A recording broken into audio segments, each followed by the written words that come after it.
Doctor Nahrin বলছিলেন যে চরমোনাই পীরের কথা, যে তিনি বলেছিলেন যে তিনি ক্ষমতায় গেলে দেশকে আফগানিস্তান বানাবেন, কিন্তু আপনাদের দল থেকে বলা হয়েছে যে একটি দল যে যারা কিনা এখন সংখ্যানুপাতিক নির্বাচন চাইছে তাদের কথা বলছেন যে তারা চরের দল ছিল।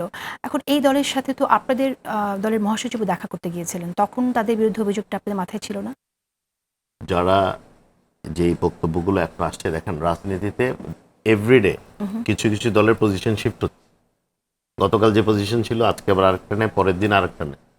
মানে নির্বাচন কেন্দ্রিক একই অবস্থা, সংস্কার কেন্দ্রিক একই অবস্থা, বিচার কেন্দ্রিক। ফার্স্টে বললো বিচার দৃশ্যমান হলে ঠিক আছে, পরে বললো পুরো সংস্কার লাগবে, পরে বললো প্রয়োজনীয় সংস্কার থাকবে। এখন বিএনপি হয়েছে কি, বিএনপিতে একটি বৃহত্তম রাজনৈতিক দল, তারা সবসময় যারা স্বৈরাচার বিরোধী আন্দোলনে আমাদের সাথে যুগপৎ আন্দোলনে ছিল তাদের সাথে মিলেমিশে কাজ করেছে এবং এখনও করছে। 5ই আগস্টের পরবর্তীতে কিন্তু অবস্থাটা শিফট হয় নাই। এখন যে বিষয়টা আসছে পিআর সিস্টেমে চাচ্ছে, বিএনপিও আমাদের যে 31 দফার প্রস্তাব, এখানে পিআর প্রস্তাব আছে, but not for the lower house.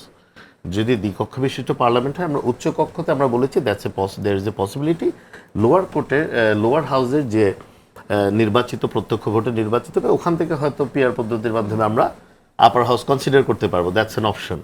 But এই আপনি যখন এই পিআর পদ্ধতিটা গ্রাসরুট লেভেলে আনবেন, তখন তো আপনি আসলে সরাসরি ভোটে নির্বাচিত জনপ্রতিনিধি পাওয়ার সুযোগ নেই। আমার প্রশ্নের উত্তরটা পাইনি।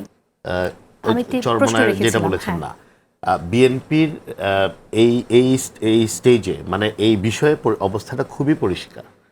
যদি দেশ বিরোধী, দেশের স্বাধীনতা সার্বভৌমত্ব বা বাংলাদেশের যে ভিত্তি, এইটার বিপরীতে যে কোনো দলের যদি কোনো অবস্থান পরিবর্তন করে, আমরা যদি পূর্ববর্তী সময়ে ওই দলের সাথে রাজনৈতিক সম্পর্ক মেনটেন করেও থাকি, যেদিন থেকে ওনারা ওই পজিশনে যাবে ওই দিন থেকে ওই দলের সাথে আর আমাদের ওই রাজনৈতিক সম্পর্ক থাকবে না, এটা ছিন্ন করব।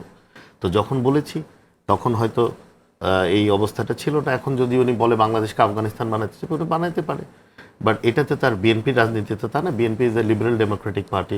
এখানে আমাদের এখানে এমন কোনো নিয়ম নেই, কারণ আমাদের রাজনৈতিক আদর্শ, তারা তো ইসলাম ভিত্তিক রাজনীতি করছে এবং আসলে ইসলামের মধ্যে তো অনেক রকম আদর্শ অনেকগুলো দলের মধ্যে আছে। তাদের যে আদর্শ, তারা যে স্বপ্নটা দেখে, সেটা তো পরিষ্কার আগে থেকে আমরা জানি না। কিন্তু ওনারা তো আমাদের সাথে জোটবদ্ধ হয়েছেন, আমাদের সাথে যুগপৎ আন্দোলন আছেন, এবং আমাদের কোনো ম্যানিফেস্টোতে এটা নেই যে রাষ্ট্রপ্রধান বা সরকার প্রধান মহিলা হতে পারবে না। বিকজ আমাদের দলের চেয়ারপারসন তো তিনবারের নির্বাচিত প্রধানমন্ত্রী এবং দলীয় প্রধানও বটে, এখন উনি দলীয় প্রধান আছেন।